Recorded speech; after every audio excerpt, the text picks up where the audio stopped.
Oh, we nearly synchronised. Nearly synchronised. It's a Jungian synchronicity of hand clapping. What does it mean, though, Spud? What does it mean? What's the acausal relationship between this causal relationship? Beetles fly all about us, and then locusts feast upon them, and we're left with a impending sense of doom. How's your week, Tommy? That's good. I seen the Carl Jung meme last night on Reddit, and it was Captain, that's paraphrasing obviously, but he goes like, it's grumpy old Carl going, "Oh, I hate talking. When I talk, I need days of silence to get over it." I love that. Yeah, you wouldn't be a podcaster then, Carl. Is that what you're telling us? You wouldn't have made that. You wouldn't be the Carl Jung podcast. But I understand. I think what he probably means is, I hate people and I'm sick of talking to them, and it takes me days to get over it. Hard to know. It's an understandable way of being. It's a weird one, because like, you can be with your mates, you know, your best friends and all that, and you know, you feel revitalised and full of energy after spending a day with them or whatever. You go off for a weekend with them or whatever, gallivanting. But like, you know, a half-hour phone call with your mother and you're just destroyed. Yeah. And like, equally, I suppose it depends on the mates too. Like, you know, it's not just, you could have a perfectly wonderful experience ruined by some dickhead, you know, like it's. Stop being mates with dickheads, though. Do you know what I mean? I don't. I've like 3 people. I want that on the t-shirt. You know, don't be mates with dickheads. I mean, yeah, just don't. Yeah, let them look after their own stuff. It's not your job to heal them either. You know, we've all fallen for that. Like, you know, get into a relationship with a girl because she's hot, but like she's crazy in the head, crazy in the bed thing. But like, you know, just bags and bags and bags of luggage she drags everywhere, and you're like, oh, I can help her underneath it. Oh, she's a great person, and all your friends are like, man, what are you at? Like, you know, just don't. Like, what is? No, but I can help her. You know, become. And then, you know, 6 months later, you're like, what a waste of yeah. Anyway, I suspect I was the crazy one with the baggage in most of my relationships, to be fair. So, I suppose that implies I'm great in bed, doesn't it? And there's an implication in that. Yeah. Well, I mean, from what I've heard, Tommy, the rumours are hopefully true. Some of the rumours. Talk about rumours. Schlong Kelly is what they call you behind your back. You know that? Schlong Kelly. Small Kelly. Schlong. Sean. I have an uncle Sean. He's one of the most legendary people I've ever met in my life. He's the real life incarnation of Del Boy. It's very interesting. Talking of rumours, yeah, we were just saying that Bob Dylan is that's in the headlines again for. Again, it's been around before, has it? Oh well, I mean, he's in the headlines again. This time for grooming and assaulting a 12-year-old in 56 years ago. I was just reading on the RTE website. That come up. That's interesting. It's like, remember that big glut of kind of the Me Too stuff and all that was coming out, and it kind of died down. You were kind of going, oh, it was grand, you know, because you could look at someone in the headlines and you didn't have to play that game of dead or pedo. Yeah. I don't know.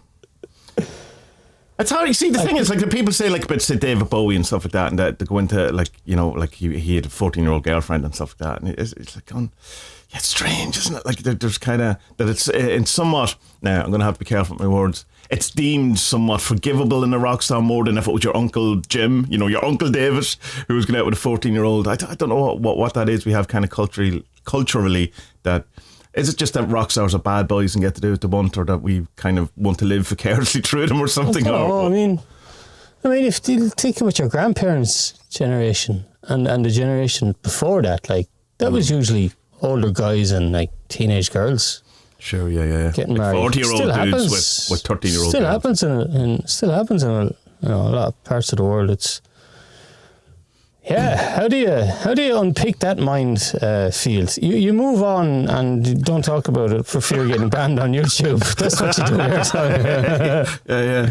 Don't talk about it. I know, but it's terrible because, like, you see this thing about like what's after happening in fucking Kabul, like, yeah, and you know, you see these heartbreaking photos of like there was kids outside of school, and like the girls had gone to school and the teachers were saying goodbye to the girls because they've just been banned. Like, so fucking messed up. But like, What a weird, yeah, just lurking on Reddit. Yes, there's a thread on conservatives thread on Reddit, and it just takes all your willpower not to troll them and just be like, you people are literally the dumbest people on the planet. Like, well, you can't troll them because they immediately switch everything to flared users only, so you can't actually comment on anyone. So, and they're just like complaining about like that this happened in Afghanistan, and it's like, well, I mean, this is what happens when an invading country leaves. Like, this is what happens. Like, the Brits were out of Ireland a few days, and there was civil war. This just happens. So I mean, that's not to dismiss it. It's fucking shit, but like, they wasted so much. You can't be surprised by. You can't be surprised, and like, the only thing that's what you can be surprised by is what he's doing there in the first place. Yeah, 20 He had no right to go to Afghanistan. None whatsoever. And like, the people in these comments are like, "Oh, we can go back and do the." It's like, shut the fuck up. It's got nothing to do with you. It's just like, just America. Just like, let's fuck up as many countries as we can. Come on, let's just see what happens. Like, go on for the crack. Why not? Like, what? No, stay at home.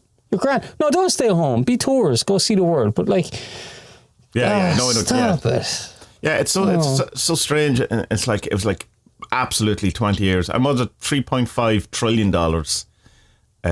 for essentially for nothing. Like, for nothing. At least from my limited understanding of military geography.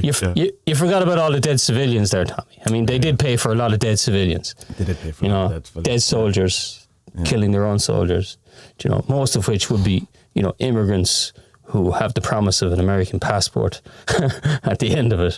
Yeah. So, I mean, Stop being America. It used to be cool. Remember when you were growing up as a kid, you were like, oh man, I can't wait to get older and move to America. And now you're like, I wouldn't touch it with a barge pole. Yeah. As a tourist you'd go, but you wouldn't live there.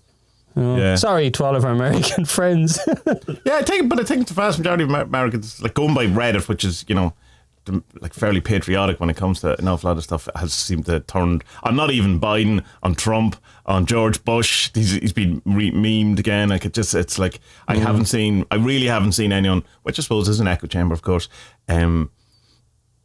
apart from that one guy on Twitter who says, oh, the Taliban are against abortions and gays, marriage and all that. Maybe we were on the wrong side for 20 years. Oh, that's bizarre. That's what you did. That's... The mad thing as well is that, you see all the photo where they're all kind of sitting in the presidential palace or whatever the fuck it is, and they're all kind of sitting in, none of them have a smile.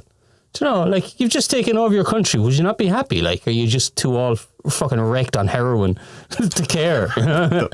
That's all they do. They just smoke heroin and shoot guns. That's... Doesn't sound that bad. There's also the killing of people and the oppression of women and minorities. You have to say the Taliban are terrible. Obviously, they're terrible. I went straight to our conspiracy to see what the false flag situation was around this incident, but it wasn't. Then it wasn't what it was. There was one that it's something to do with China, and the other one is there's a great photo of the Taliban 20 years ago, and the Taliban and they all have the proper holding the gun now, not on the trigger, whereas 20 years ago they didn't. So they're saying, oh, that's great, we actually trained them how to use guns properly now. It was worth it, so. And then there was the plane, that famous plane that was leaving, famous photo of the plane leaving Kabul, and it was everyone's running around, and it has 1109 on it. There's no coincidences. It's a sign. And I've gone, what? Oh, it's because it's 9/11. Yeah, what's 1109? All right, okay. Yeah. No coincidences, man. Fair enough. No coincidences, no. Yeah, I mean, those poor fellas, like, I mean, just all the videos of them falling off it as the plane, when the plane was high up. Land on people's houses and that. Oh, man. Imagine being those pilots and you have to live with that. Yeah. What the fuck are you supposed to do? Like, But this is a kind of a really good example. It's a terrible example of how do you live in the world and not fall apart when you're aware of things like this. There has to be a point where you just go, I just can't think about this. I just literally have to stop myself thinking about this because, the implications to my brain of what the world is about. But it's like it's so horrifying that we probably can't even imagine the horror of what's going on for some people. And not even in Afghanistan, in pick wherever you want. Like, I mean, if someone living an absolute nightmare in Tala or wherever, you know, that's something. Well, Tala, yeah, there would be in Tala, all right, yeah.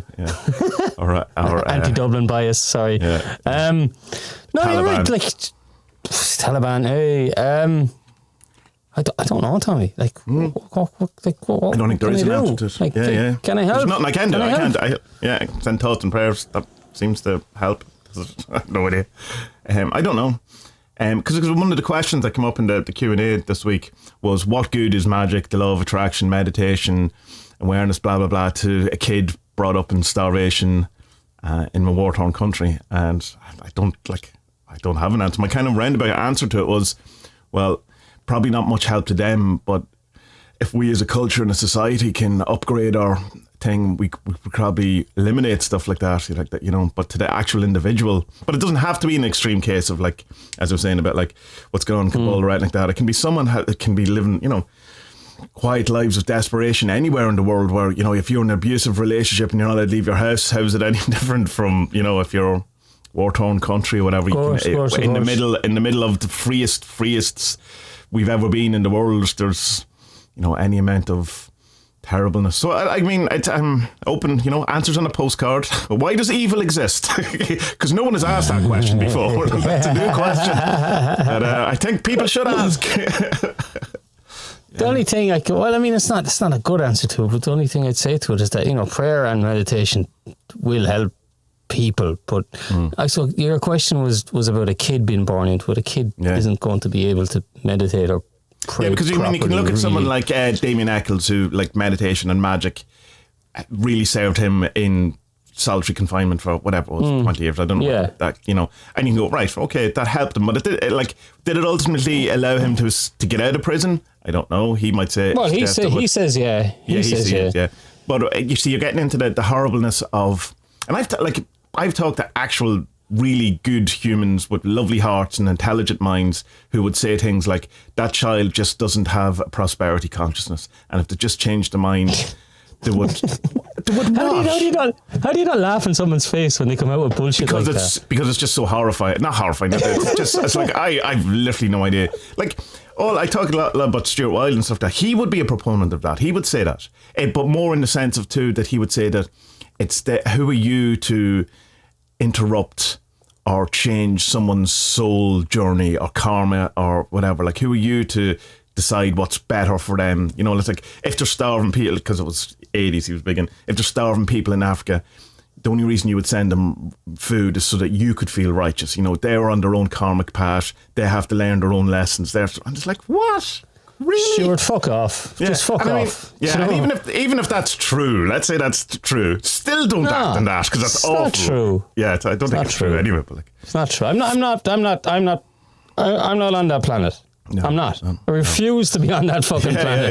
Yeah. There's no way.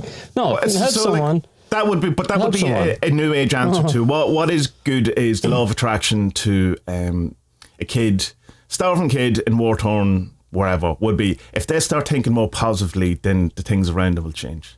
Yeah, no. Look, I mean, to be honest, I would probably try and make an argument about, say, stuff like grounding prayers for situations like that. Okay. You know, like if you're living a bad life and things are falling down around you, prayer. I'm fucking convinced prayer and meditation will help you. But that's kind of a thing just to help you see the problems and maybe help you deal with them a bit better. But like, you know, if the bombs are raining down around you and you're in Syria, but I think I agree with that. But I think what people are suggesting is that the bombs will stop raining down around you. That's and I genuinely like or that somehow you'll find a plane ticket to America, or, you know, just on the floor or something. Willy Wonka's golden factory. Yeah, golden ticket. Yeah. No, that stuff is facetious, underhanded. That's insidious bullshit. You know what it is? It's excusing your biases, racism, privilege, whatever you want to call it. You know what I mean? It's answering, how do I live in a world where this thing happens, is by saying it's meant to happen and they deserve it.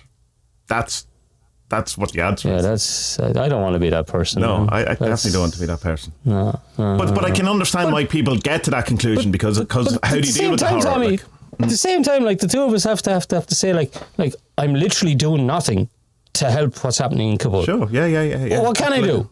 Yeah. Do you know what I mean? Like, what can I do? Okay, cool. I can send money to the White Hats or something, or the White Helmets, but they're meant to be. Yeah, they're meant to be as bad. You know, yeah, who knows what's going on with them? Yeah. Red Cross, yeah, Medicine Sans Frontier or Doctors Sans Frontier, whatever they're called. Cool, yeah, you can do that, but are you helping? Yeah, okay. But no, actually, that's a bad example. You are helping when you're doing stuff like that. But like, as a single one human, I don't know. I'd like to. I would say the thing that you can help, and this involves a microcosm, macrocosm view of the world, which we allegedly as occultists have, is that you look at the places in your own life that have hurt and things that you can fix and do them. And you can do them in honour of the greater thing if you want, but I remember the big thing that was labelled against Damon Albarn. I can't remember who said it, and he was on about, we have to fix Africa, we have to fix that. Oh, Bono or any of them. And the thing is like, yeah, well, can we fix London first? And it's kind of, oh no, it's like, but like fix the thing that's around you, the thing that you've actually, and I understand it's more nuanced than that, of course. And, the level of London, possibly to the level of, say, homelessness in London compared to some of the conditions in Africa. But it's in a case where you can't do anything. Like, you literally can't do anything, whereas I can't do other than send money that may or may not help or whatever. Do something in your own life that has either resonance or something you can fix, and then by, I don't know, being if we're as important as Almott says that, Spud Murphy is important to the universe as anyone else, and without it the universe doesn't exist, doesn't work. So your actions in that kind of state are the actions. It's the same as that video that the Charles Eisenstein one of what good can one person do, and I mean there is a kind of there's an argument to be made that that's bullshit, obviously, but at least you're fixing something, or at least you're helping. At least you're trying. You know what I mean? And I think I'd even put it another way. I think you're doing something from a place of love, I suppose, is the best way of saying it, and you are trying to make a positive difference in the world. Yeah, and I think that's fairly fucking. If you can just do that, that's enough. You know what I mean? You don't need to write books and. Well, this is the thing Charles Eisenstein would say. That, like, for most people, it'll be tending to the part of garden you can reach is your family and your thing. He doesn't use that expression, but I really like. But for some people, it is. Like, for Biden, he can do something, or for someone who has the ability to, influence BP's fucking waste disposal management or something. There is, but that's not to say that, from a universal perspective, that they have a better, that's their function in this, and your function is to do that, and it's, which I really like. And I mean, it is the microcosm, macrocosm, as it and so that. So, I mean, that's what, we've been, that's what we're told. This is what this is what we believe or whatever. This is the thing. So I mean, walk the walk. The only other thing as well is that I suppose prayer and meditation are different. But if you're praying, then it can give you hope in a desperate situation. Yeah, hope's a dangerous thing. I know there's the Irish thing of it's the hope that kills you, and. That's so Irish, isn't it? But it's I love it though. But like as someone from Wexford and supporting Wexford football and hurling teams, I know it's true. It's the hope that kills you. You're winning. There's a minute to go. You're 5 points ahead. It's impossible that you could lose. But of course, Wexford lose. It's the hope that kills you. It is the hope. And the same in a breakup. It's the hope that it'll resolve or get back together. Is the thing that prolongs it and just breaks your heart. But as well, like to be all fucking philosophical, highfalutin about stuff. The hope's lovely. It is. It will literally get you through stuff. And well, I mean, it's kind of getting into that kind of learn. I suppose the thing we were talking about last week, where like hope and desire are very, they have similar kind of mechanics, or quite similar, different in different ways, but it's that momentum that gets you to the next type. Excuse me, well, I riffed. But I understand the hope thing.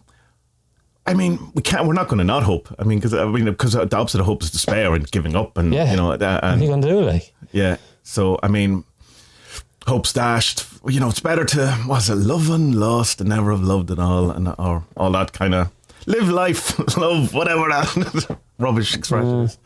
But Yeah, it goes out to them though. It's fucking. You just see it on the telly, and you're just like people clinging off airplanes, and you're just like fucking. It's sad, you know, it's really sad. The one that always comes back to me about all of these is it was like when they seen some guy and his daughter washed onto shore, some refugee trying to, I assume, get into America. I have no idea, to be honest. And he had the kid in his t-shirt, you know, that was trying to protect. That's just like that. It's the one that always comes that she's nearly crying now. I think this constantly just brings back. I go like, I have no idea how to deal with that at all. Like, awful. Yeah. Maybe we should make a fucking pact to charity or something. Yeah. Oh. Yeah. There's a cool thing here, actually. They do in the tax returns. You are allowed donate so much of it. I think it's 1 or 2% of your tax when you're doing your tax return. Oh, right. You're allowed to donate. It's not much, but it's But then again, I mean, if it's 1% of 4 million or something, I mean, that's decent. A nice chunk. Yeah. Depends on how big your company or whatever is. Essentially, But yeah, in lieu of paying that in tax, like. Essentially, Yeah. Cool. Which is a nice thing. It'd be great if other places did that. Although Amazon America have a thing like that. It's not here in Europe, but in America you can give some small percentage of your purchase. Oh no, you can't. You do it. Smile. They do it in the UK. I got it. Oh yeah, it's not. Yeah. It's not. Yeah. I only use the German one when I get stuck and can't find it anywhere else. But no, it's a good idea. I don't know. Just try and be nice, spread the love. Yeah. So, well, if there's anyone listening, anyone out there has any ideas of maybe some sort of group thing we could do to, in some way, not necessarily just the Afghanistan thing, but in some way, find some way of being able to do something to help in the places where ostensibly we can't help, or if there's some magic or some group work or some charity or something that could be explored that we could do something. Just, I don't know, rather than sitting watching on the news, just feeling horrified. Yeah. Oh well. Yeah. Where do we go from there, Tommy? It's a bit, let's go into something very loving and stuff like that. I got a book called Anam Cara, and Spud says, I've had that book. I've read that book. And I went, hold on. It looks like you're taking your trousers off there, Spud. No, sorry, I got mosquito bites. I'm just scratching my leg here, sorry. Yeah, Anam Cara, there it is, there, John O'Donoghue. John O'Donoghue was he was a priest, and then he quit, and I could never really find out why. I presume he just kind of wasn't spiritual enough, or he fell in love or something. Which is, no, there's nothing. There's no did woman. he not get married or anything like that? No, I thought. No, that's not. Well, I don't know unless you came across something like that, but I don't think so. And usually as well, they switch sides when that happens. I don't know him, but he'd be a friend of the uncle's, and he went off to. It was a Catholic priest, went off to do some missionary work somewhere in Asia. Came back with an Asian girlfriend, and then just went, well, I can't be a Catholic priest anymore, so I'll just become a Protestant priest. And he did, and that was it. And then he was like Protestant. What's a Protestant bishop? Do they have ranks like we have? Vicar, is it? Vicar? No, that's the priest. No, vicar's a priest, isn't it? I don't know. Well, he was whatever. He was like one of the local head honchos of Protestantism down in my part of the world, anyway. So you can rise up the ranks quicker because there's less of them. He did. He had a partner, Christine Fleck. Oh, did he? Right. Okay, I didn't know that. There was some sort of thing around his will, and that it was as a piece of English, the will is unclear on its face. The judge decided and gave everything to his mum. So there you go. So there was contestants around because he died very suddenly in his sleep or something. So yeah. I always worry about when people go, he died very peacefully in his sleep, because I know I've been lying in bed after having a nightmare or whatever I'm on, and people go, oh yeah, he was very peaceful. I have hours of torture and hell. Like I don't think it's quite as sweet as we want to believe. Yeah, no, I hours of this. Yeah, no, I've sleep apnea. I know what it's like to gasp for breath in the middle of your sleep. You know, it's not much crack, and then lady beside you, lady wife going, panicking, and then I'm like, I'm not dead, and I'm alive. I don't know. I had a weird thing there about 6 months ago. I woke up in a weird position in the bed. It was kind of like straight, but like kind of. Your head's on a pillow. I was hovering 4 foot above the bed. It was very strange. No, I was like more kind of in the center of my side of the bed, if you know what I mean. Yeah. Not everything. I was all under the covers, and I kind of woke up suddenly and went, bollocks! I died. Bollocks! I died. Yeah. That's one of my 9 lives, because I lost me and you lost one together in the car in Ireland. Yeah. Me and you lost one. That was another one. And there's others, and I'm like, fuck it, how many more have I got? Because then you're thinking like, well, shit, so in that parallel world, like, she's grieving and the kids are crying. And fuck's sake. And then like... And then funny, your mother's still giving out. Isn't that strange? And like, in this world, like, where's the spud that I pushed out? Where the fuck's he gone? Has he, did he, I don't know what's going on with the world. And then you're like, I'm tired. It's like that, is it Michael Keaton, Multiplicity, that one where there's 20 of them or something? That film. Right. No, I haven't seen it. There isn't another spud. So there's actually a spud down doing woodworking at the minute, and this is the spud that does the podcast. Yeah. I'm on to you. I was in the shop the other day, and this yummy mummy came up to me. I was just packing my bags or whatever, going out. This yummy mummy came up to me. She's like, Derek. And I'm like, because you have a mask on. I'm like, oh, yeah. No, I'm not Derek. And then she went, not Derek. And just kind of walked off. And I went, that's that the was worst. Strange. It was really strange. That's the worst porn movie I've ever seen, Spud. Anyway, no John O'Donoghue. Yeah. I love this book, man. I love it. Anam Cara is the name. It means soul friend, doesn't it? Yeah. But it's not... Yeah, I picked it up thinking it was going to be like, because it's okay. So Anam Cara, it's called spiritual wisdom from the Celtic world. Yeah, I was expecting what I think you were expecting. I was expecting kind of Celtic HDA stuff. But it's not. It's. Or it could be. You could actually read it, but it's. I don't know. You could, but you could. I don't know. think it's his intention. Yeah. So. No, not from kind of what we know about it. Yeah. I'd say. Well, you know more. Obviously, you're at this a lot longer than I am. But like, no, it's the idea is that your soul is your best friend, basically, and it's this life is all about just be nice to it, because you're messing it up. Right? Your ego, your biases, your everything is like kind of trapping it from being as whole and as healthy and as happy as it can be. I went through it this morning. I'm just fucking underlining more stuff and right. Let me just no. Where's the one? There's one about God and baggage. I thought it was good. Oh, bear with me there, Tommy. This doesn't make for. I'll tell you one thing that I have learned from it so far. I've only read the first section. Is that in Ireland, one of the how we say hello to each other is Giagich, which means God be with you, and the answer is Gia is Murguch, which I forever, and I've asked people since, thought meant God is also with you. That was the thing, but it's not. No, God and Mary is with you, and it could mean the topics. I was going, I like that less. Yeah, me too. And I don't know. It's just like. It's like, no, just give me God. Don't give me. How did Irish people say hello to each other before Christianity? Gia? Do you know? Gitch? I don't know. But they did. Yeah, Dagda with you. And we're like, no, I don't believe in Dagda, I believe in Lou. Well, shut the fuck up, dickhead. I'm not your friend anymore. I can't find it, Tommy. Damn it. Well, can you paraphrase? No. No, I can't. Yeah.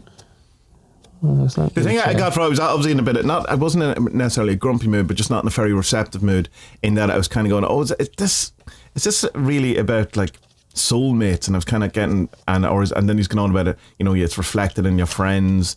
And I was kind of going, I don't really know what was going on. I was kind of going, this sounds a bit like spirituality for your granny or something like that. That was kind of what I think. But I was aware while doing that I was it was like it was a lot of me was going on, you know. I was putting stuff on it rather than. So I'll probably, like, I knew enough to put it down and to go right, start again tomorrow with that, you know.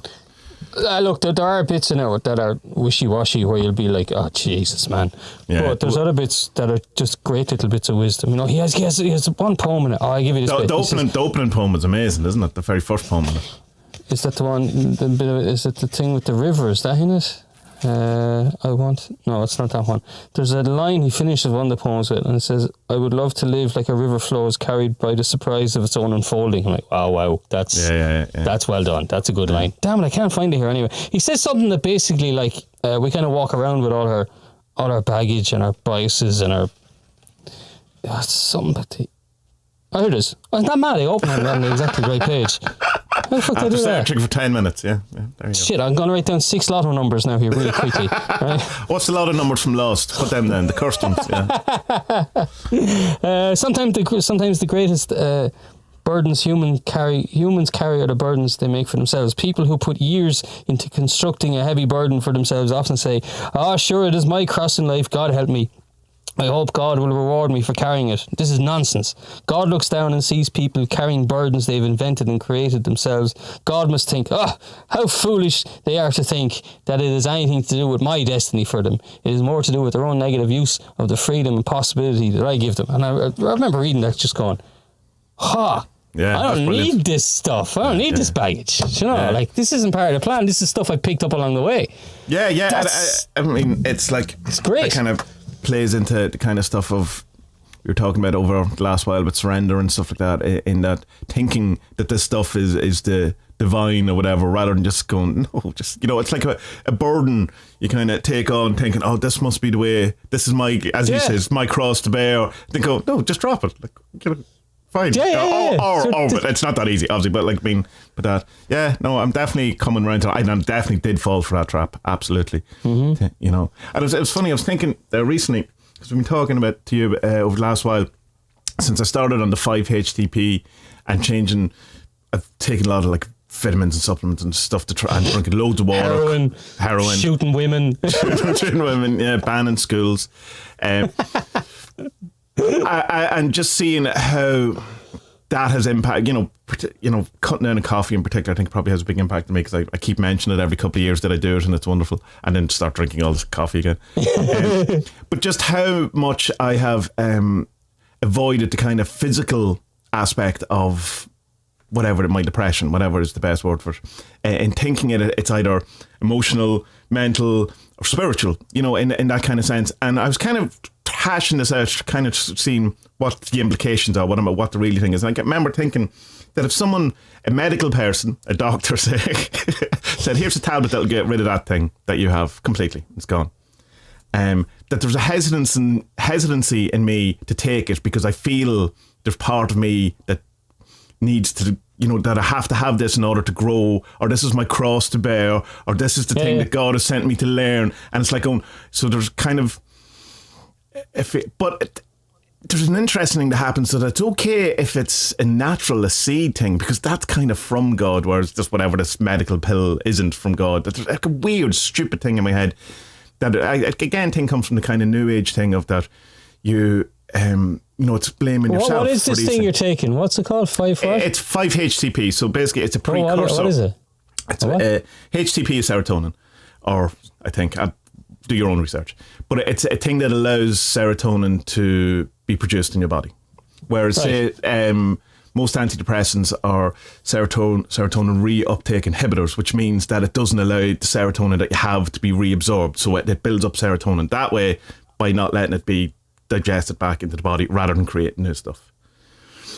Seemingly, right? Yeah, okay. Seemingly, because now they're not really sure how it works. They're kind of. So what happens then? What happens then?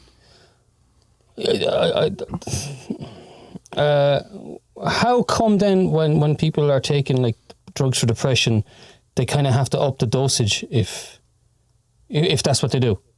I don't know. It's not a.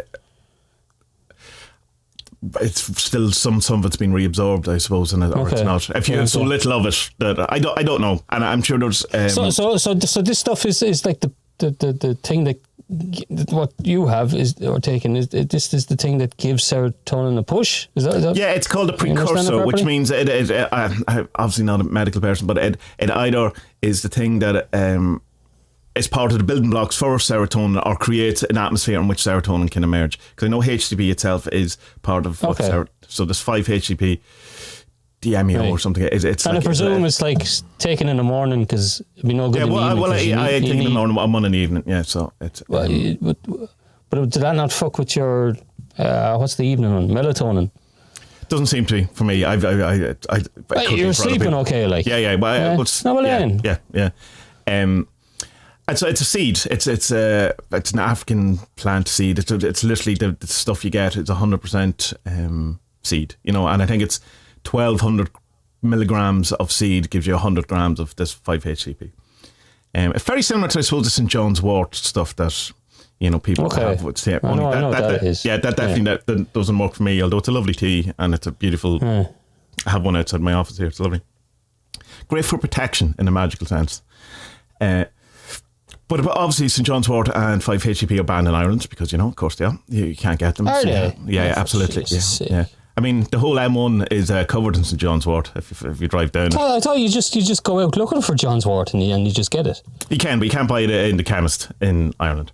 The reason why you can't is because it can lead to this thing called serotonin syndrome, is that if you're on antidepressants and you take this stuff, there's an influx of serotonin, and too much serotonin makes you mental.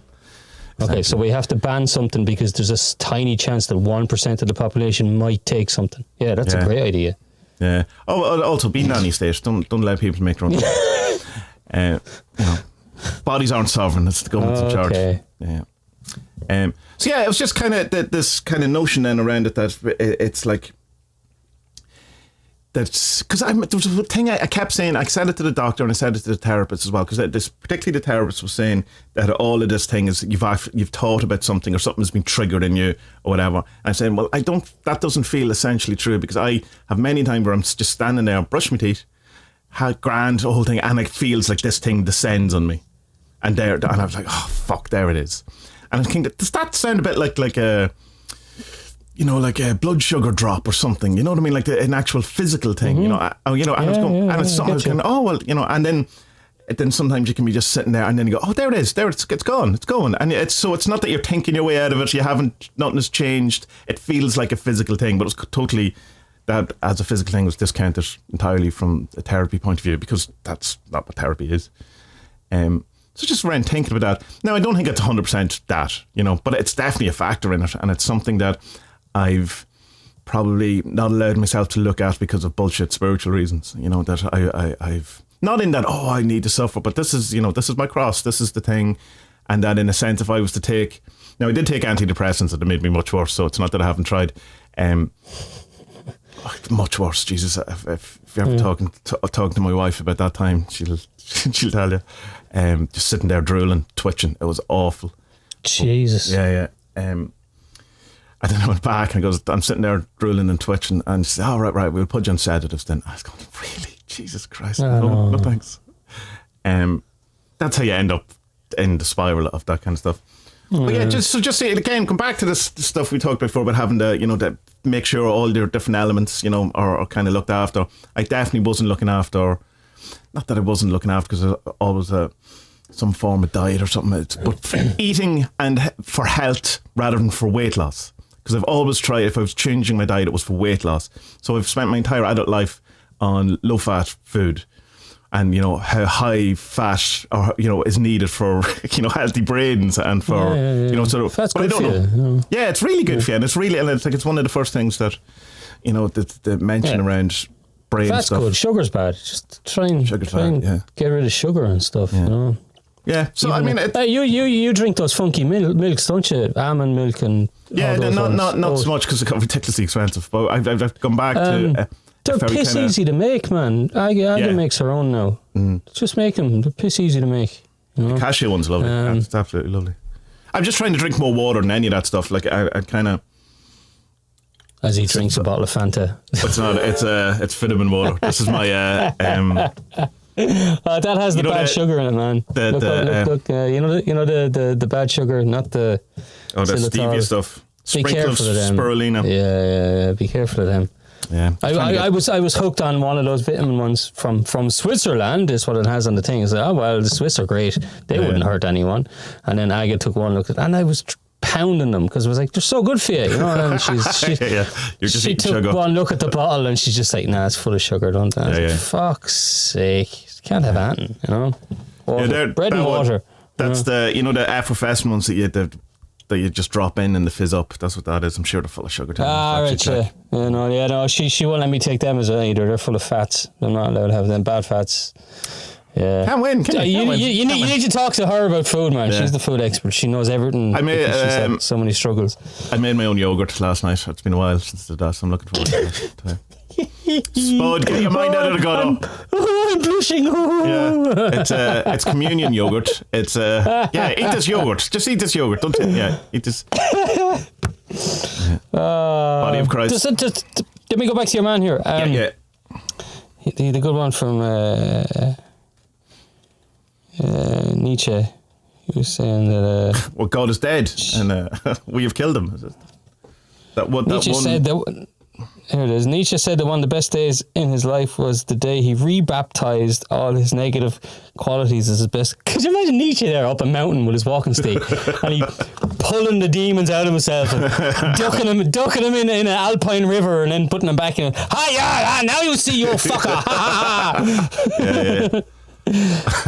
Anyway, is this kind of baptism rather than banishing, which is at first glimpse unwelcome. You bring it home to unity with your life.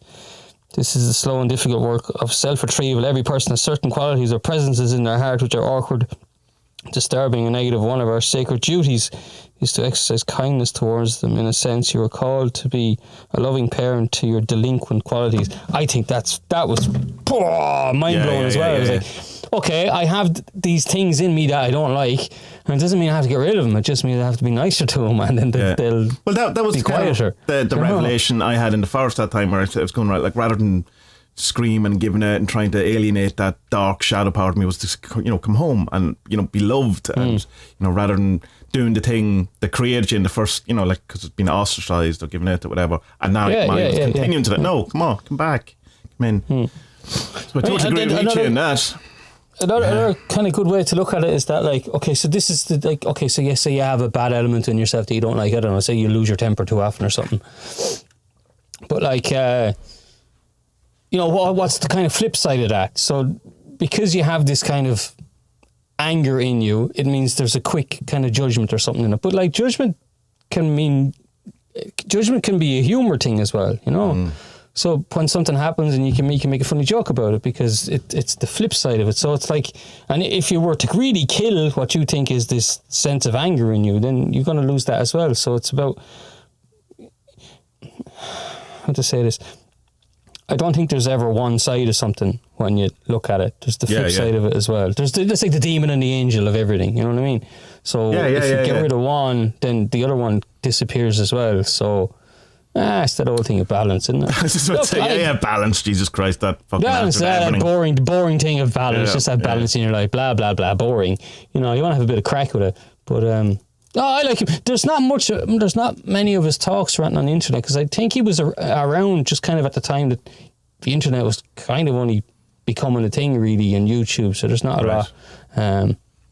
But still do retreats and stuff, but it's like his brothers and his family did retreats and talk about him or something. I don't know.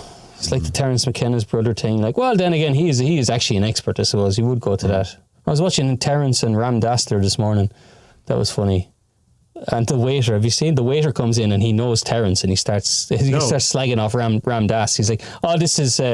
Who is? I know who you are. You're the famous mushroom man. You are the famous Terence McKenna. And who is this beautiful elderly man with you? And he's like, oh, this is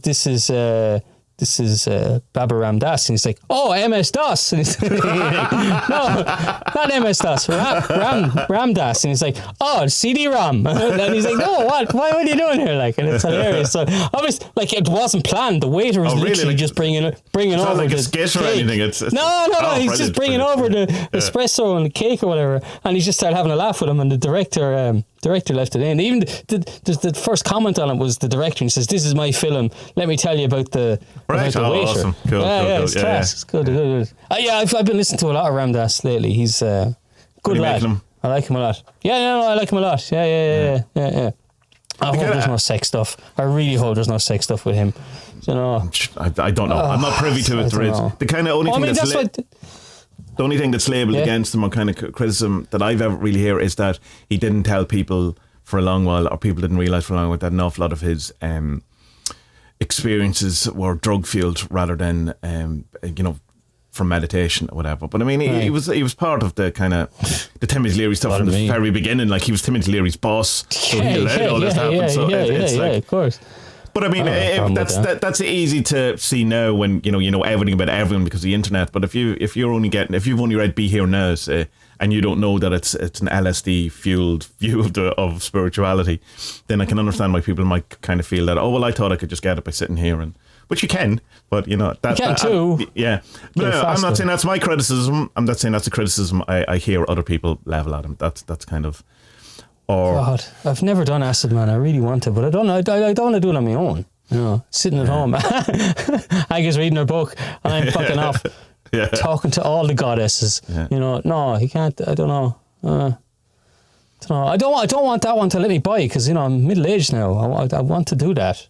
You know, and the other one, the ayahuasca one as well. I want to get them done.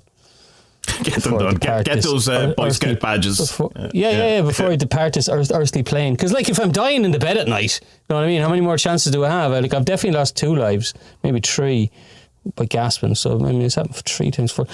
So if a cat has 9 lives, and hopefully I do 2, that means I've definitely lost 4 by now. So I need to hurry up. Yeah. If anyone would like to send me LSD or ayahuasca. You can buy ayahuasca on eBay, man. I mean, it's not hard to get. But same thing, I don't want to do it on my own. I'm a wimp, you know what I mean? I want to do it with someone with me, you know. Hold my hand. No. But if I was like, you want to do it with someone who knows what they're doing. You know what I mean? It's not like not just my friend me and Tommy.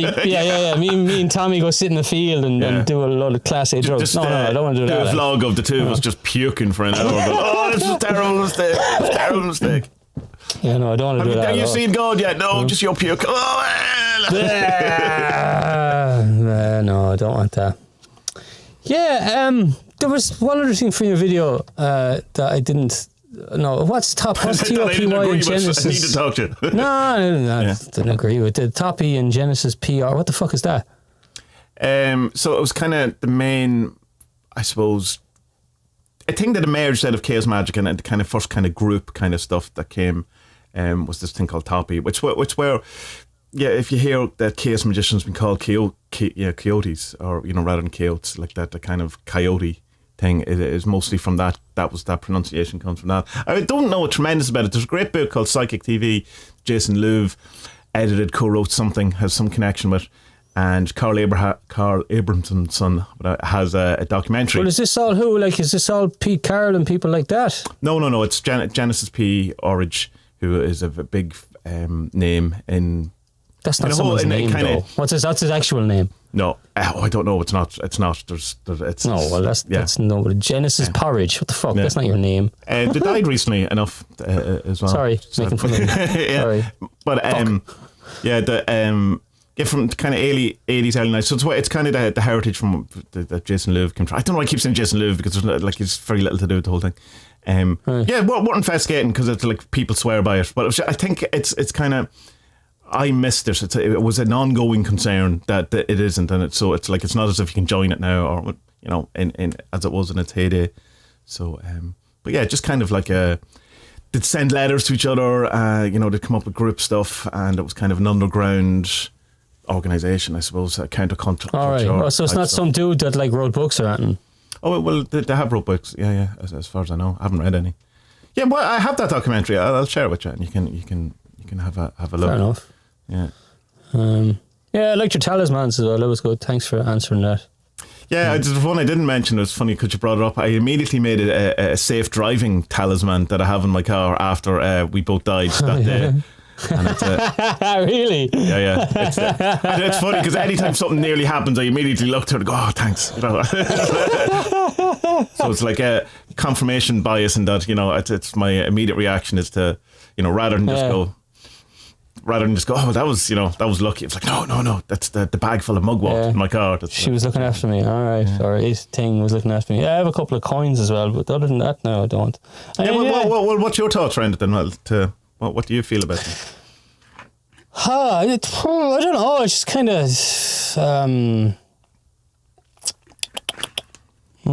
do I think they work or not?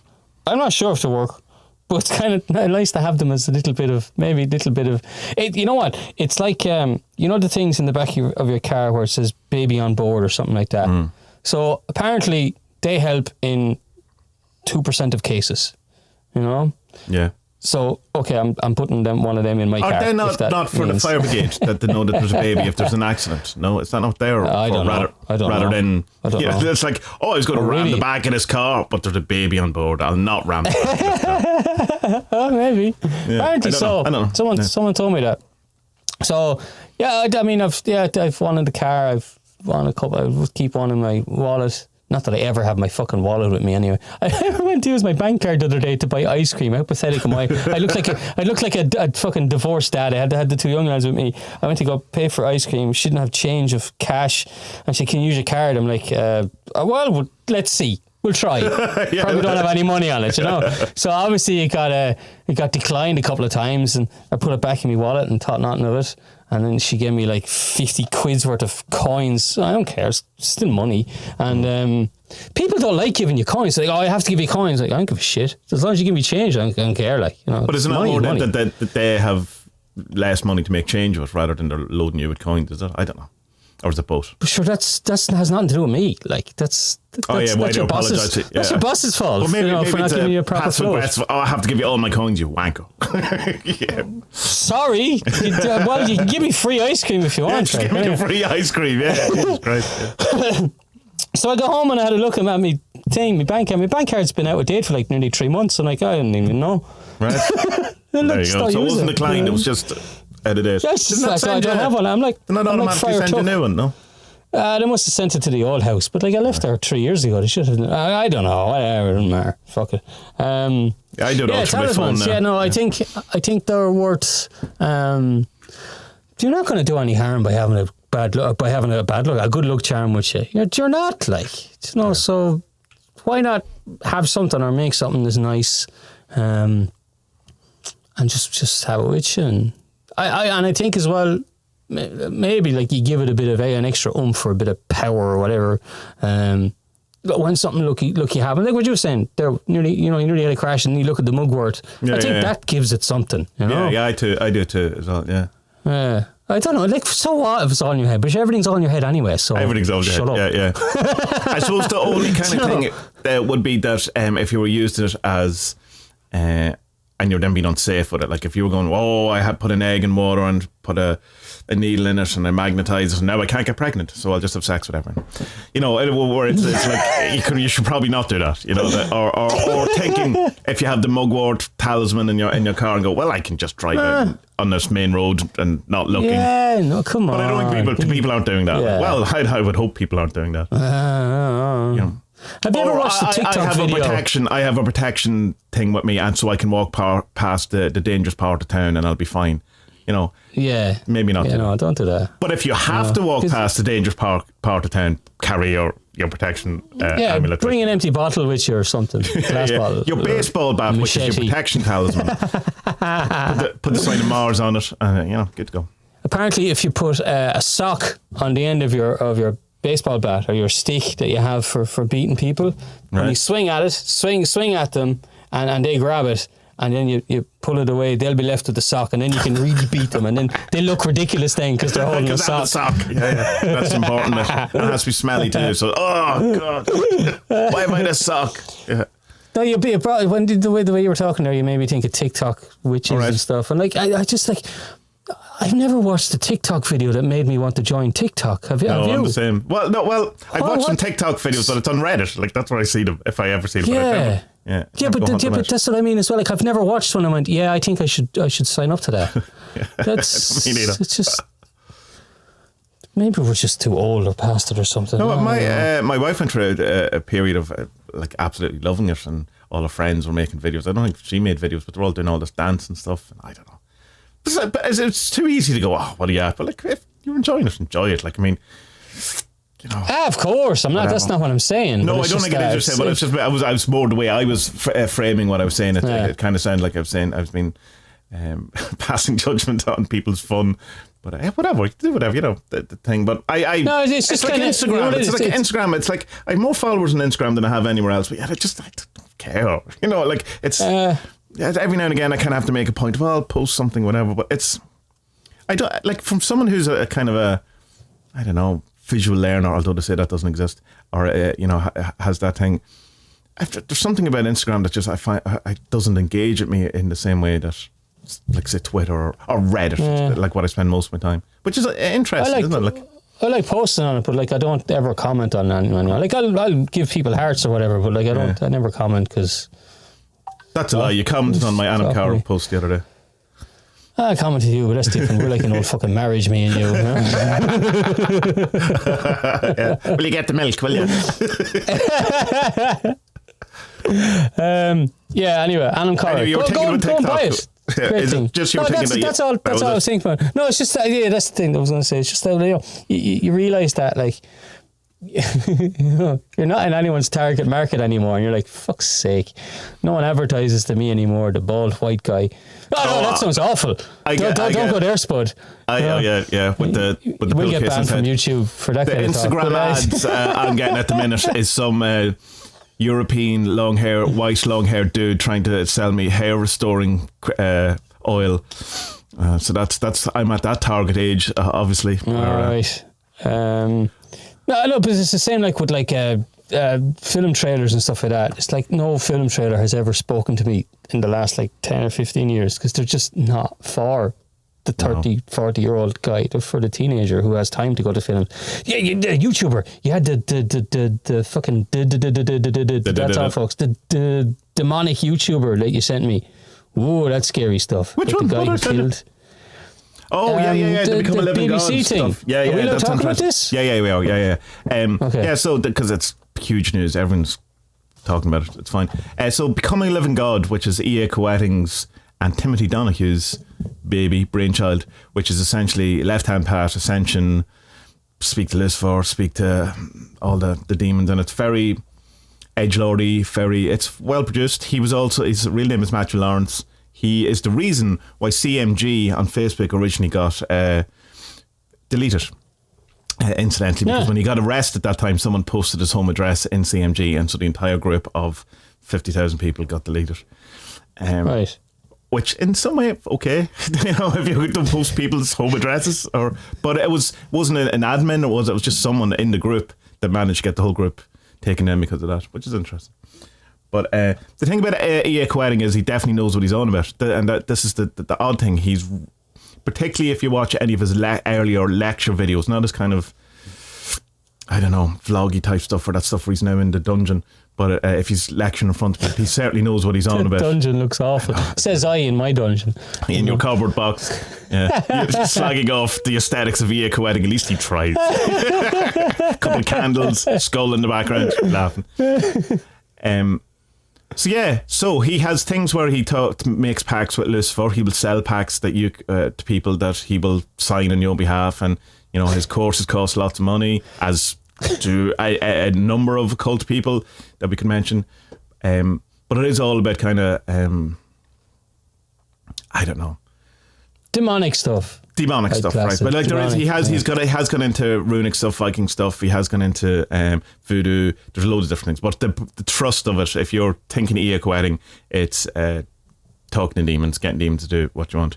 So what happened, sadly, is that someone took it at face value and decided to have make a pact with Lucifer Rufakil and killed 2 women in London last year directly. And it's like he had been on the forum hours before he did it, and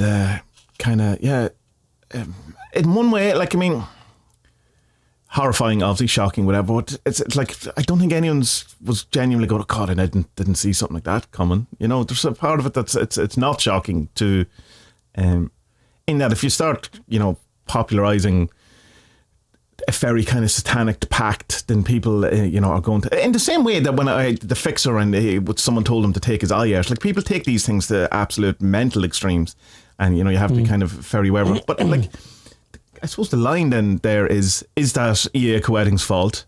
Is, in the way that Marilyn Manson got blamed for the Columbine murders or whatever?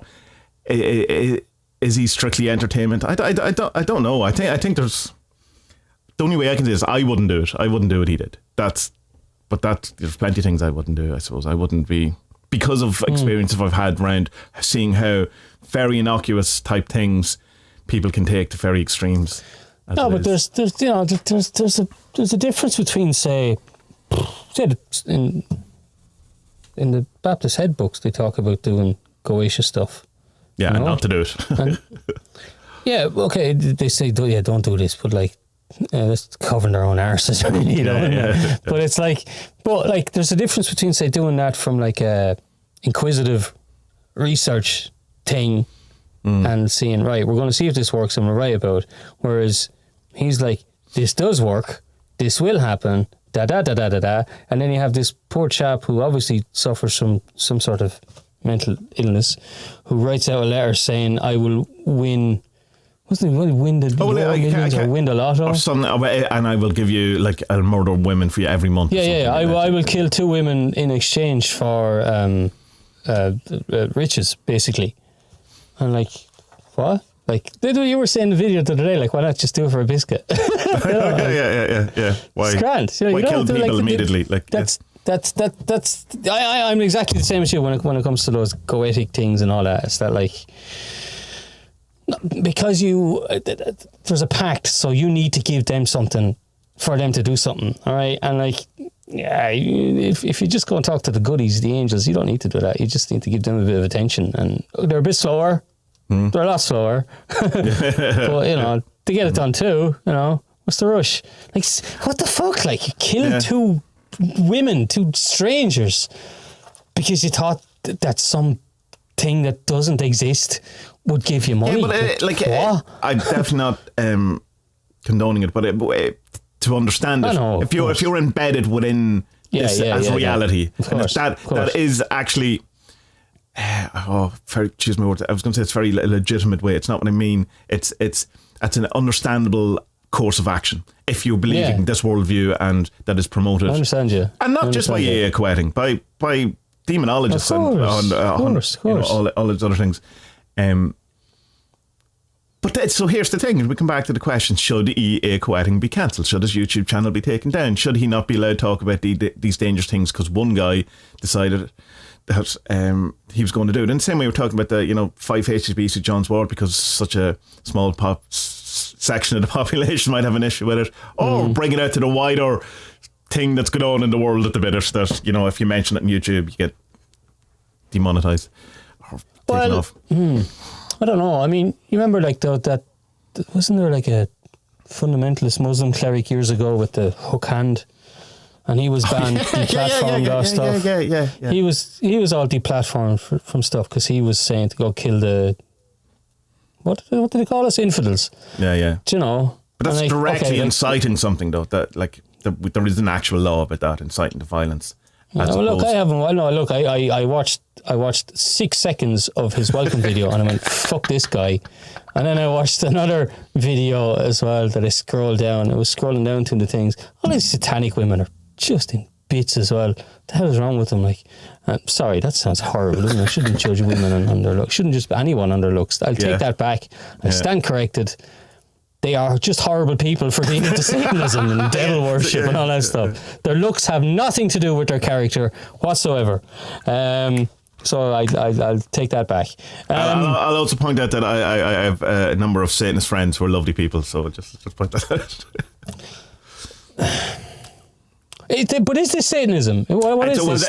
The people I count as friends who are Levian Satanists, not actual theistic Satanists. Yeah, that's not the same as this stuff. Yeah, that's theistic Satanism. No, this is, I don't know. See, for me, this is this kind of materialist magic of, I'll scratch your back, you scratch mine, and it's just like, where does that get you? You know what I mean? Yeah. That's just, you're just in a circle jerk there all the time then of trying to please something that's you have put in this lofty position above you, and you're just begging for favors all the time. It's like fucking one of those bad marriages where like the wife still loves the husband even if he beats her every Sunday. But Duncan talks about that in one of the podcasts, that there seems to be an addiction element to this that happens with the poetic type stuff.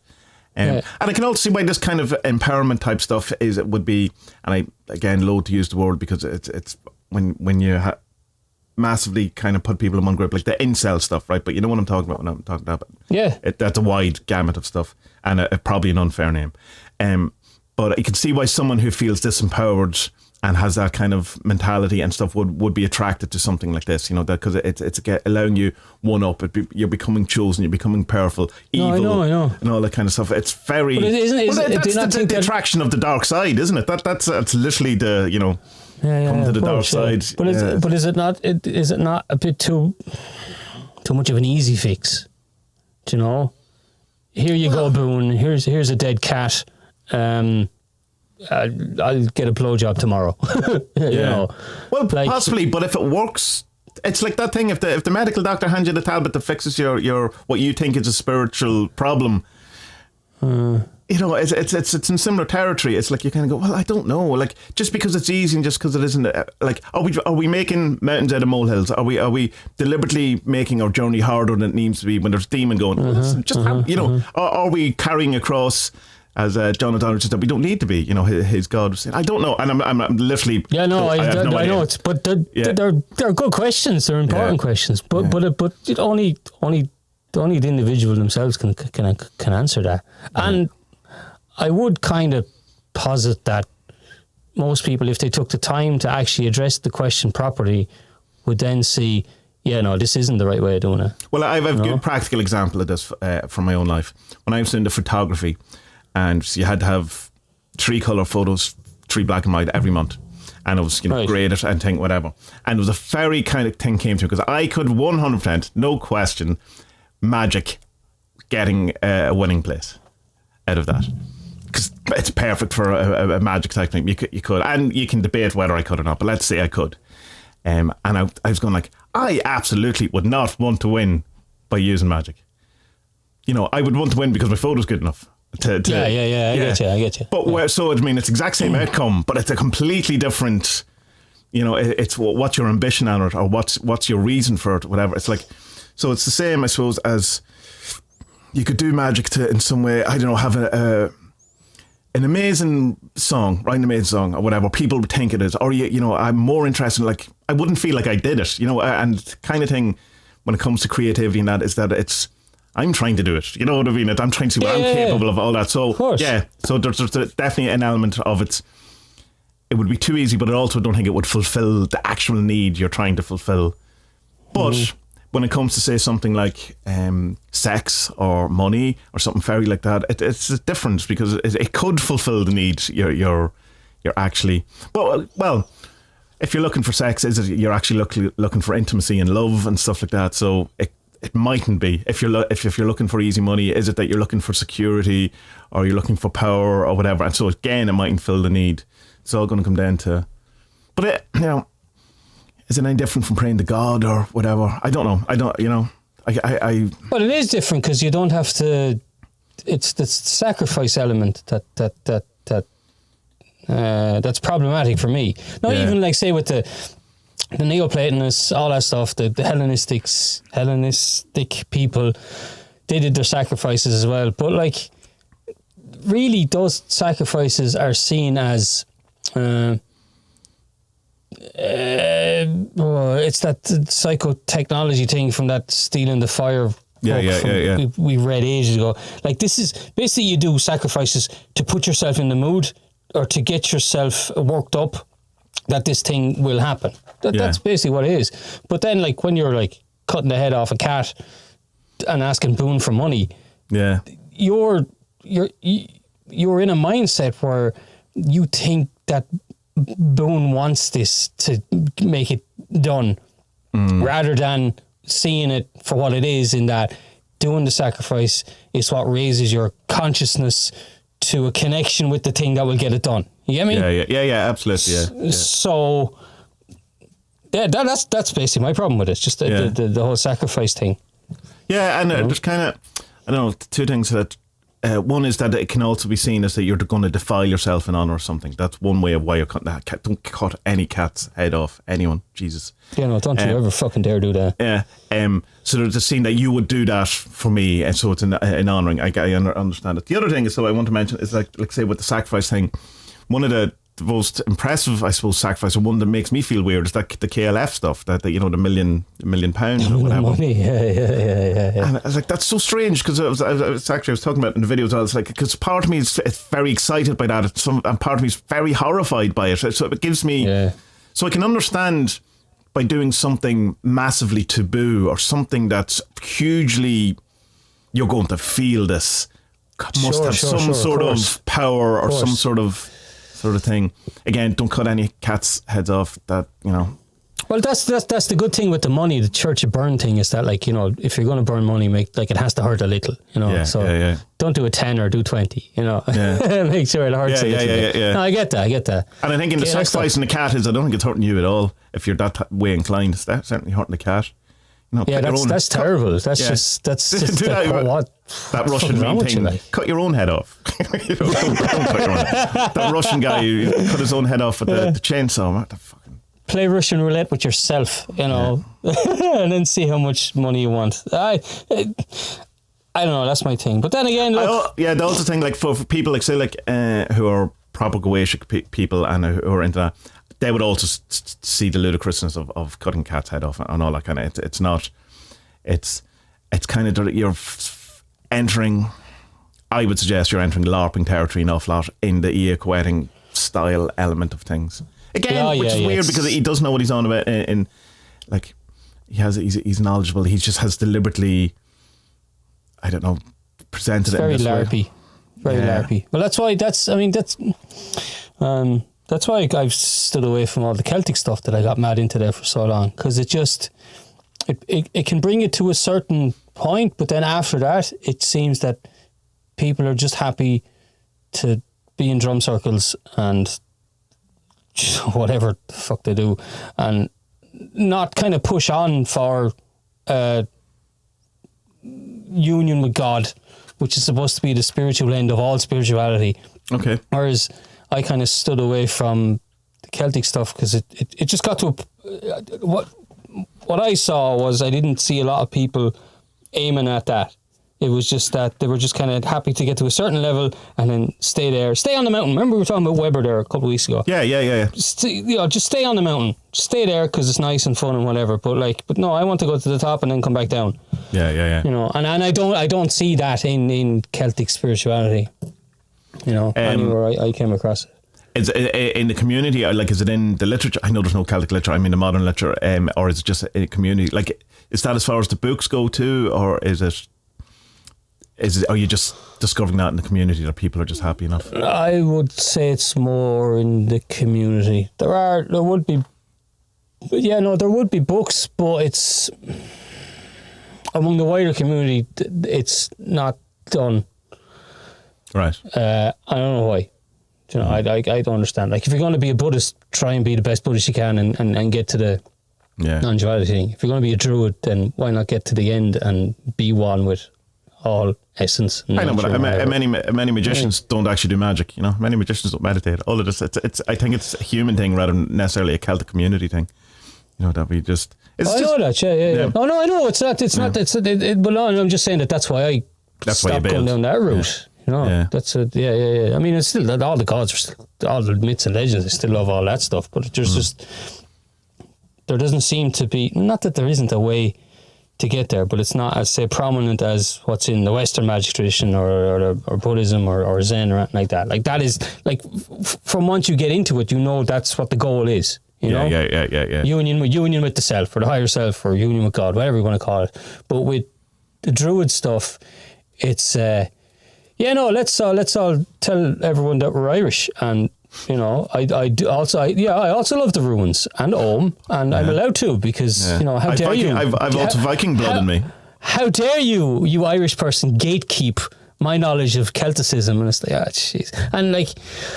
It's just kind I of would love to be in a fly in the wall during some of your conversations in these groups. I really should have just joined just to see them. Spud having an aneurysm. Any wonder you're dying at night, not breathing. These guys go, no, but like there's just these kind of there's it's very picky and choosy with the stuff. It's kind of like the Arthurian legends are huge. Obviously, great legends. All right, but like no one wants to acknowledge, not no one, but very few people want to acknowledge that. Well, actually, that's all Fianna. That's where that came from. That's not Arthur. That's ours. All right, you took that. Like you take all our nice stuff. For fuck's sake, Tristan and Isolde, that massive one. That's Deirdre and Oisin. You know. Okay. Like this stuff. What annoyed me with the Celtic stuff was that the stuff that's presented as the canon or as the literature, it's actually older. Do you know, like, right, so why aren't we going to the root stuff actually? Because that's where the myth and the knowledge was at its purest. You get me? Mm. Whereas that like for example in the Phil McCool Arthur stuff, there's this Merlin figure isn't as pronounced. There's druids popping every now and again, but it's not like that there's this secret confidant that he goes off to every now and again and gets told what to do. Do you know? So, and I just kind of see that as the kind of as time went on with him, just more and more is added to them as a story rather, and taken away from the myth and the knowledge which is in the earlier stuff, you know what I mean? Yeah. Then that's not to say that, Jesus, don't get me wrong here, that's not to say, oh, the Irish stuff is the best. That's bollocks. That's not what I'm saying at all. But it's just that if the ancient knowledge is present anywhere, then it's in the oldest stuff. Sure, obviously. Yeah. Do you know? Anyway, end rant. Sorry about that. No, it's fine. It's kind of, I'm just wondering, is it a case of that the Arthurian stuff and the Celtic stuff, that it branch from this stuff or this original stuff, or is it a case that they came over and had a look and we'll take you like stolen, or is it just no. What would have happened was it just would have it would have started in one place and then just filters out as stories to other places and then got added on stuff. But like this was an oral tradition, so like the story started say in France, and then went to Wales and then picked up a bit, and then went to Ireland and picked up another bit, and then returned back to France. It's a totally different story now, and it's lost the main kind of knowledge of it, you know. I remember someone, I don't know who said it, someone recently was saying that the way to look at Celtic type stuff is the way we look at Gnostic stuff, in that it's not just one set of people, it's it's kind of a label that's put on any number of people with very different thoughts and very different ideas and stuff. I thought that was interesting. What is the actual definition of Celtic though? What is the working kind of... Because I mean, obviously, we can understand Viking is that the guys from over there to come over here. You know, like that. That's kind of easier to understand. I think it's something to do with the related languages of the different peoples. Right. Okay. So it is. So like, so you have Irish, Welsh, Scottish, Gaelic. Well, Scottish, Manish, Isle of Man, and Brittany. They're all related to each other, so they'd be the Celts. Yeah? Right. Okay. Right. Yeah, but they weren't the people. They weren't like that's nonsense. It's like saying the British Isles people now, kind of thing. Where clearly we're not. Yeah. But I like obviously have fairly. But look, that was just my experience of it, you know, because I was looking at this, going, right, where is the awakening in this? Where is the non-duality in this? Where is this in it? And it's just okay. People have written on it, but it's mostly kind of as guided meditations and stuff like that. And then there's you get stuff like the protective egg meditation, and they're like, well, we know that the Druids did this, and it's like, no, we know that Gerald fucking Johnny, what's his name, made it up in 1820. So it's I don't know, did it put you off? Did it kind of, let me see, did it stop you following the path that you probably would have, or like was it just it was the right time to, like, or you still maybe you still, I don't know. You don't talk about it as much as you used to. I don't talk about it. No, I still like the kind of romantic idea of it, but as a method of awakening, spirituality, oneness, yada yada yada, then I don't see it in Celtic tradition. Because it's I just don't see reconstructed. it. Is it just because it's reconstructed? And there's too many holes in it. It's like there's a great group on Facebook that does research on Ohm language and stuff, and you kind of have to take it that everything you know about Ohm is wrong, basically, and go into this group and say, right, what's right and what's wrong here? Where should I start? Who are the good people to know about? But like that group as well, it's a good group, but it can be very gatekeepy and not racist, not xenophobic. What's the word I'm looking for? Bigoted. It's not quite patriotic either, but it's it's kind of like, well, I mean, that person's research is no good because they're American, and I don't think that's fair at all. Is it bordering on there's one pure race, one pure blood? Maybe. No, I wouldn't go that far, but it's only 1 or 2 steps away from it, which I don't appreciate at all. And that's another thing. That is a thing that's in the Celtic community that you see on Facebook and Reddit. You have this kind of xenophobia. That pops up in the runic stuff as well, and paganism as well. There seems to be some. I think it's probably, and this is me not knowing anything, this is just an assertion, it's because when you're trying to trace back your roots or whatever, there's an obvious type of thing of tracing it back to a purity or to, an original form and trying to recapture the good old days or, the correct bloodline or whatever it is. So I can understand how you can get to it from it rather than kind of celebrating. But it's definitely, you see it, you particularly seem to see it in runic stuff. That they're just what is it? That was always kind of funny for me because, like, if you know anything about the Vikings at all, and it's the same with the Slavs and the Celts. The Slavs are Celts who stopped moving. They got to Eastern Europe and went, Eastern and Central Europe and went, this is sound, I like it here, not going anywhere. Right. The Celts went, see them Alps? Fuck yeah, man, I'm going over them. And they did. And then they ended up as far as Ireland. And then the Celts that went to Norway and Sweden and Denmark and Finland and the other one, is there more? Whatever. They were Celts first, So like Odin, he's Dagda. He's exactly the same as Dagda, but he's also the same as Deus Pater, who became Zeus in the Proto-Indo-European people. So like all the Celtic stuff is basically a retelling of the Proto-Indo-European stuff anyway. So it's kind of like, where the fuck is the start? Where is the point? And okay, like I understand that people have a calling to the Vikings or to the Irish Celtic or Scottish Celtic or whatever, but I think it's just in me to try and find, you'll be the same, man. What's the actual root of this? Where does it come from? Because like how much has been added onto this over the years where like, no, I'd like to go back to the root. Like, it'd be great. I think there is now. I don't think it's that old. There's meant to be a modern translation of the Bible. I think that'd be fascinating. Compared to what like the King James is and stuff like that. Yeah, which is full of bad stuff or full of mistranslations and all. It'd be really interesting to read something that is like, okay, this is actually translated from the original, the oldest text we have. The early books, like. It'd be a fascinating reading. The amount of differences would be, I'd say it'd be good crack, like. Jesus was a girl? What?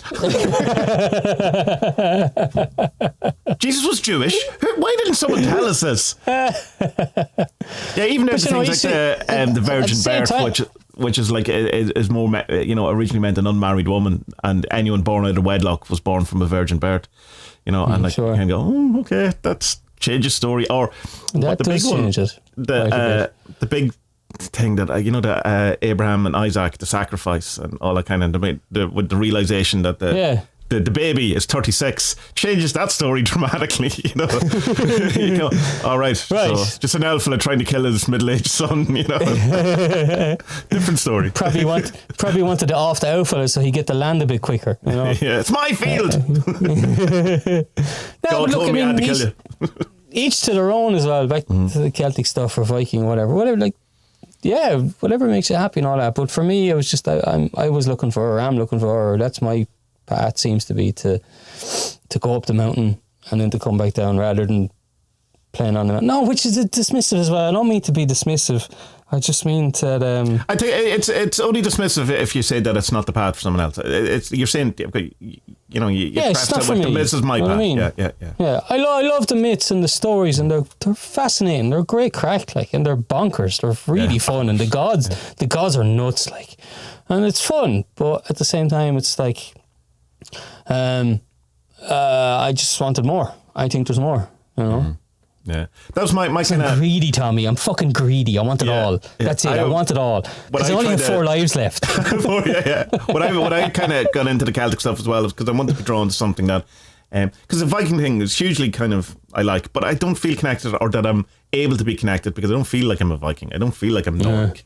You know, even though I mean you can make a huge case for particularly East Coast Ireland being I'd probably do with Viking blood in me, whatever. But so I looked to the Celtic stuff as well. But I didn't find the kinship in that as well. I found a kind of stories that, but this felt like other people's stories. I don't know. So maybe it's that I have to further investigate to get to the kind of thing, or maybe I'm just forget about names, forget about stories, and just go go talk. There's so much of it as well. So much of it as well, and Kingsley talks about this a bit in that, like, words and symbols have changed meaning so much over the years that, like, if you pick up, say, what's Ireland's most famous myth, the fucking what's it called, on Tain, the war about the cows.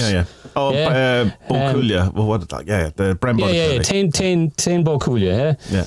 So it's this war basically between 2 parts of Ireland over these amazing bulls. Okay, it sounds bonkers. It is bonkers. Very, very sexy bulls, though. Really sexy, great muscular bulls. Proper bulls, yeah. Great crack. Cullen is in it, and he just kicks ass. And a white and a brown one. No, means nothing. Yeah. They're not correlating to anything.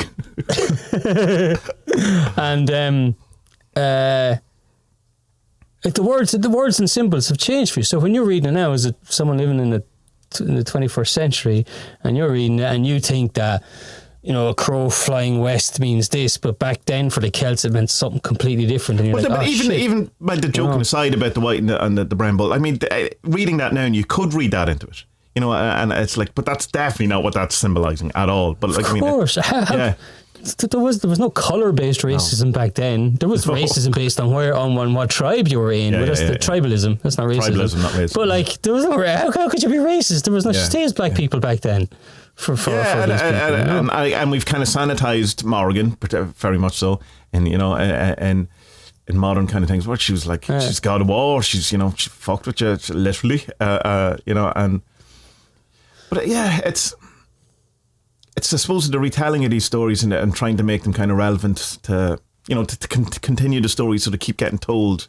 I suppose is the reason why they evolve and they change. But in that they kind of lose the. Or you have the Patrick Harper thing of this is how that thing is presenting itself to us now, and so that's the thing you engage with because it's how it's presented to you now. Yeah. It's hard to find fault with his argument, isn't it? It is. It's really hard to find fault with it. But at the same time, it's the fault in it is that it doesn't answer the thing that you're looking for. So if I'm not feeling connected to the thing now, then I have to look further back or I have to look for something. Yeah. I suppose that probably was with me. Then I just got as far as I could with the sledgehammer, and just went as far as I could, and went, no, this isn't where the answer lies to. Yeah. To. But you did go back to the Tantra stuff though. That's where you ended up though, isn't it? Like in the Aryan stuff and the back to what? At the very beginning, to that original stuff, isn't it? Like that very first civilization that we know of, where the tantric stuff is. The Proto-European, Proto-Europeans. Yeah, that's where everything comes from. That they were pre-Vedics, But we know fuck all about them. Leave that. And we know fuck all about them. The only thing people can, what they do is they take words and they retrace them back to a supposed beginning. And then they're able to trace that influence out into the world. I watched some video about some fella, and he's like, "Look, the Proto-Europeans are like they took over everywhere. Like, no one could stop them. Like, these were just savages, you know. Right, and their influence is everywhere now. Like, it's in all languages, Proto-European. It's all language. Like, they just took over.